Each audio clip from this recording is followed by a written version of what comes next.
नमस्कार किसान भाइयों। आज हम गन्ने की बसंतकालीन खेती के विषय में चर्चा करने जा रहे हैं। बसंतकालीन खेती में इस समय बिल्कुल उपयुक्त समय है कि अच्छी गहरी प्लाविंग करके हम कम से कम 15 दिन के लिए 15 दिन से 1 महीने तक के लिए खेत को खाली छोड़ दें। धूप अच्छी लग जाएगी।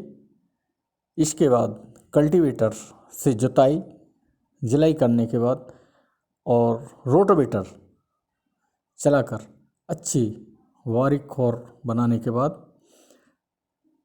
ये लोकल भाषा है, खोर मतलब बारीक भुरभुरी मिट्टी बनाने को बोलते हैं। उसके बाद रेजर की सहायता से रेज और फैरो बना लें। जैसा कि हमने शीतकालीन गन्ने में बताया था आपको कि 4 फीट की जो रिज होती है वो बढ़िया रहती है गन्ने में। ट्रैक्टर से उससे नींद नियंत्रण अच्छे से हो जाता है। यदि आप वर्मी कंपोस्टिंग करना चाहते हैं तो रेसफेरो में ज़रूर कर लें। और उसके बाद गन्ना बीज का चुनाव के बारे में किसान भाइयों मैं आपको कहना चाहूँगा कि अपने क्षेत्र के लिए जो अनुमोदित उन्नत जातियाँ हैं वही अपने खेत में प्रयोग करें। गन्ने का बीज ऐसे खेत से लें जिसमें गन्ना फसल स्वस्थ हो, कीट एवं रोग ग्रस्त ना हो। तीसरा बिंदु यह रहेगा कि उन्नत किस्म का बीज प्रमाणित पौधशाला से प्राप्त करें या उन्नत जो बीज जिस खेत में लगाया गया हो वो आप प्राप्त कर लें। बीज के लिए जो गन्ना होता है वो 8 से 9 माह की उम्र का होना चाहिए। इससे अधिक यदि उम्र का है तो वो बीज के लिए उपयुक्त नहीं माना जाता है। जिस गन्ने में फूल आ गए हों वह भी बीज हेतु उपयुक्त नहीं होता है। एक या 2, अधिकतम 2 या 3 आंख तक के ही टुकड़े काटने चाहिए। जिन किसान भाइयों को यदि समय अधिक है तो वो STP नर्सरी में भी पौध तैयार कर लें। STP नर्सरी का अलग से मैंने वीडियो बनाया है, वो देख लें। इस वीडियो में मैं लिंक दे देता हूँ। और यदि आप सीधे खेत में लगाना चाहते हैं तो उसके बाद 1-2 आंख के जो टुकड़े काटे गए हैं उसका बीज उपचार भी करना बहुत आवश्यक होता है। वैसे अच्छे जहाँ उन्नत काश्त हो रही है गन्ने की वहाँ गर्म हवा का संयंत्र फैक्ट्री के द्वारा लगाया जाता है, उससे गर्म हवा से उपचार कर लेते हैं। और जहाँ ये व्यवस्था नहीं है वहाँ 625 ग्राम प्लस 625 मिलीलीटर मेलाथियान और 250 लीटर पानी में घोलकर गन्ने के टुकड़ों को 5 से 10 मिनट तक डुबाने के बाद लगाना चाहिए।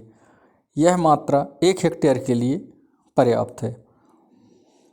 कार्बेंडाजिम और थीरम के साथ आप देख रहे हैं वीडियो में दोस्तों, एक गहरी जुताई का कार्य किया गया है। इसके बाद बोने की विधि, एक सूखी बोनी विधि है और एक सिंचाई के साथ। तो मैंने जहाँ तक अनुभव किया है सूखी बोनी उचित नहीं है। सिंचाई के साथ जो बोनी की जाती है वो अच्छी होती है। उसको हम चपा का गन्ना भी बोलते हैं। पानी पहले बीज बिछा देते हैं, 2-2 आंख के टुकड़े या 1-1 आंख के जो टुकड़े बिछाए जाते हैं। उसके बाद उस पर पानी चलाते जाते हैं और उनको पचड़ते जाते हैं। इससे होता ये है कि बीच में फंगस का प्रकोप नहीं होने पाता है। इसमें थोड़ा सा उर्वरक प्रबंधन के बारे में भी हम चर्चा कर लें। ऐसा किसान भाइयों, गन्ना लंबी अवधि की फसल होने के कारण से इसमें उर्वरक की अधिक आवश्यकता होती है। तो मैं आपसे कहूँगा कि नाइट्रोजन और यूरिया की मात्रा जो लगभग प्रति हेक्टेयर 300 kg आवश्यक है। और इसको आप 3 भागों में बसंतकालीन गन्ना लगा रहे हैं तो पहली जो मात्रा है वो गन्ने की फसल जब 30 दिन की हो जाए तब, दूसरी 90 दिन की हो जाए और तीसरी 120 दिन की अवस्था में ये दे सकते हैं। और स्फुर यानी इसका 80 किलो प्रति हेक्टेयर के हिसाब से और पोटास 60 किलो प्रति हेक्टेयर के हिसाब से संपूर्ण मात्रा गन्ना लगाने से पहले देनी होती है।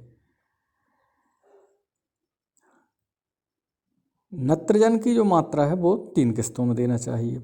यदि आप जैविक खाद भी इस्तेमाल कर रहे हैं तो इसका गोबर जो कंपोस्ट है बिल्कुल पची हुई होनी चाहिए, हल्की होनी चाहिए, वही कंपोस्ट आप इस्तेमाल करें, अन्यथा उससे फायदे की जगह नुकसान हो जाता है। दीमक का भोजन होता है, कच्चा गोबर होता है जो।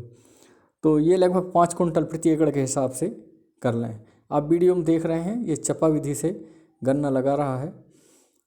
इसमें गन्ना बिछा दिया गया है, फिर पानी चलाया गया है और धीरे धीरे करके वो उसको कढ़ाते जा रहा है। किसान भाइयों, इसमें बीज मध्य प्रदेश के हिसाब से, क्योंकि इधर की जलवायु उत्तर से भी मिलती है और दक्षिण से भी मिलती है, तो इसलिए समशीतोष्ण जलवायु में होने वाले हमारे जो बीज हैं वो सही, जैसे 86-600 अच्छा बीज आया हुआ है। KBS 265 भी एक उन्नत प्रजाति है। 239 बहुत अच्छी प्रजाति है। 86-032 जब से आई है तब से आज तक अच्छी वैरायटी बनी हुई, और उसमें और एक सुधर के नया बीज नीरा करके भी आया है, वो भी आप लगा सकते हैं। इसके साथ ही बीजोपचार की चर्चा हो चुकी है और उन्नत बीजों की भी चर्चा हुई है। अब हम इसके बाद नींदा नियंत्रण और रोगों के बारे में भी चर्चा करेंगे। किसान भाइयों, नींदा नियंत्रण में 4 माह तक हमारी गन्ने की फसल में नींदा नहीं होना चाहिए, यानी कि जो शाख या चौड़ी पत्ती या पतली पत्ती की जो भी सकरी पत्ती के नींदा होते हैं, उनको पहले तो 15 दिन की फसल होने पर उसको बखर से एक बार बखर देना चाहिए, और गन्ने के बीच में जो नींदा होता है उसको भी हाथों से उखाड़ देना चाहिए। यदि आप ये संभव नहीं है हाथ से उखाड़ना और बखर, तो फिर चौड़ी पत्ती के लिए 2,4-D एक केमिकल रसायन आता है, और एट्राजन सल्फेट या सेंकोर के नाम से एक दवा आती है, उसका भी हम प्रयोग कर सकते हैं। बाकी हम ये मानते हैं कि नींदानाशक, जो रासायनिक नींदानाशक उपयोग किया जाता है, उससे फसल प्रभावित होती है और उसकी जो बढ़वार होती है वो रुक जाती है। तो इसलिए यदि आप जैविक तरीके से, यानी हल या बखर के द्वारा उसको बखर दें और हाथों से नींदा नियंत्रण करें, तो वो काफ़ी अच्छा रहता है। सघन निरीक्षण करते रहें किसान भाइयों, और शीत ऋतु में लगभग 15 दिन में जल प्रबंधन आवश्यक है, और उसके साथ ग्रीष्म ऋतु में 10 दिन में उसमें जल देना आवश्यक होता है। जल प्रबंध करते रहें तो आपको उत्तम फसल प्राप्त होगी। मेरी शुभकामनाएं हैं। साथ ही नमस्कार। यदि वीडियो पसंद आया हो तो लाइक करें, शेयर करें, सब्सक्राइब करें। धन्यवाद।